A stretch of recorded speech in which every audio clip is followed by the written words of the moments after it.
Hello everyone, welcome back to my channel Tapu cooking studio. আজকের পর্বে আপনাদের জন্য নিয়ে এলাম একটি মাছের ভর্তার রেসিপি। আশা করছি আমার এই মাছের ভর্তার রেসিপিটা আপনাদের সবার অনেক ভালো লাগবে। চলুন আর কথা না বাড়িয়ে শুরু করা যাক রেসিপির পুরো প্রস্তুত প্রণালী। আজকের রেসিপির জন্য অলরেডি আমি 2টা মাছকে কেটে নিয়েছি, ধুয়ে পরিষ্কার করে নিয়েছি। আর এখন এর মধ্যে দিয়ে দিচ্ছি স্বাদ মতো লবণ। অবশ্যই মাছটাকে আমি আগে থেকে একটু চিড়ে নিয়েছি। আর দিয়ে দিচ্ছি সামান্য হলুদ গুঁড়া, দিয়ে দিলাম পরিমাণ মতো মরিচ গুঁড়া। আমি অবশ্যই এখন এর মধ্যে মশলা ইউজ করবো। আগে থেকে আমি মশলা দিয়ে মাছটাকে আগে ভেজে নেব। এখন আমি এর মধ্যে দিয়ে দিচ্ছি জিরার গুঁড়া আর দিয়ে দিচ্ছি ধনিয়ার গুঁড়া। আমি এখন এই সব মশলার সাহায্য নিয়ে এখন মাছটাকে সুন্দর মতো মাখাতে থাকবো। আমি অবশ্যই টাইম নিয়ে মাছটাকে মাখাতে থাকবো, কারণ মাছটা ভালো মতো মাখা না হলে রেসিপিটা খেতে একদমই ভালো লাগবে না। অলরেডি ভাজার জন্য আমি চুলায় চলে এসেছি আর দিয়ে দিয়েছি 1 কাপের মতো সয়াবিন তেল। অবশ্যই মাছটাকে আমি ডুবো তেলে ভেজে নেব। এখন আমি আমার দুটো মেখে রাখা মাছকে প্যানে দিয়ে দিচ্ছি। অবশ্যই আমি টাইম নিয়ে মাছটাকে ভাজতে থাকবো। মাছের কালারটা যখন এক পাশটা যখন হয়ে আসবে ঠিক তখনই আমি মাছটাকে উল্টিয়ে দেব। আমি এভাবে মিনিমাম 3 থেকে 4 মিনিট টাইম নিয়ে মাছটাকে ভেজে নেব। আমি খুব কড়া করে মাছটাকে ভেজে নিচ্ছি না, যেহেতু মাছের ভর্তা আমি বানাচ্ছি, এই জন্য অবশ্যই হালকা করে আমি মাছটাকে ভেজে নিচ্ছি। দেখুন আমার মাছটা ভাজা কিন্তু অলরেডি হয়ে গেছে। আমি এখন ধীরে ধীরে মাছটাকে সার্ভিং করে তুলে ফেলছি। অবশ্যই এই কাজটা একটু টাইম নিয়ে করতে হবে, তাছাড়া কিন্তু মাছ ভাজাটা একদমই ভালো হবে না। দেখুন আমি অলরেডি কিন্তু মাছটাকে নামিয়ে নিয়েছি। আমি এখন এই মাছটা থেকে কাঁটা সরাচ্ছি। আমি অবশ্যই এভাবে টাইম নিয়ে হাত দিয়ে মাছ থেকে কাঁটাটা সরিয়ে নিচ্ছি। দেখুন আমি অলরেডি 4টা শুকনো মরিচকে ভেজে নিয়েছি।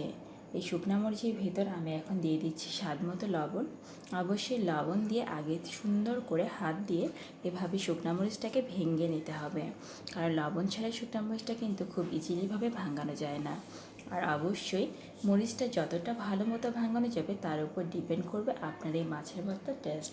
আমি অবশ্যই অলরেডি মাছটাকে ভেঙে নিয়েছি। এখন এর মধ্যে দিয়ে দিলাম আমার কুচি করে রাখা যে পেঁয়াজ কুচিটা আছে, সেই পেঁয়াজ কুচিটাকে আমি অবশ্যই আগে থেকে পেঁয়াজটাকে ভালো মতো মেখে নেব, তাহলে আমার পেঁয়াজটা মাখানো অনেক নরম হয়ে যাবে। আর পেঁয়াজটা ভালো মতো নরম হইলে আমার মাছটা ভর্তাও খেতে অনেক টেস্টি লাগবে। এখন আমি এর মধ্যে দিয়ে দিচ্ছি 1 টেবিল চামচের মতো রসুন। আমি আগে থেকে ভেজে নিয়েছি সেই রসুন ভাজা।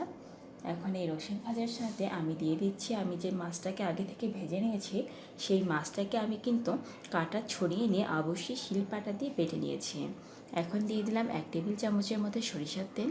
যেহেতু ভর্তা রেসিপি, এই জন্য অবশ্যই সরিষার তেলটা একটু বেশি পরিমাণে ইউজ করতে হবে। আমি এভাবেই টাইম নিয়ে এখন ভর্তাটাকে মাখাতে থাকবো। আর শিলপাটায় যদি আমি না বেটে নিতাম তাহলে আমার ভর্তাটা কিন্তু এতটা মসৃণ হতো না। আর ভর্তাটা মসৃণ হওয়ার জন্য আমি অবশ্যই শিলপাটা দিয়ে আগে থেকে বেটে নিয়েছি। আমি এভাবে অবশ্যই চাপ দিয়ে দিয়ে ভর্তাটাকে মাখাতে থাকবো।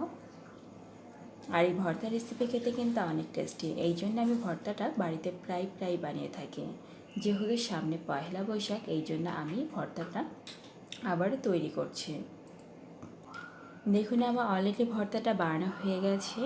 যেহেতু মাছের ভর্তা, সেই জন্য আমি চেষ্টা করছি মাছের মতো লুক দিতে। গাজর দিয়ে আমি মাছটাকে সাজিয়ে দিয়েছি। যেহেতু সামনে পয়লা বৈশাখ, সেজন্য সাজিয়ে গুছিয়ে প্রেজেন্ট করলে দেখতে অনেক অসাধারণ লাগে। আপনারা চাইলে অন্যভাবেও সার্ভ করতে পারেন।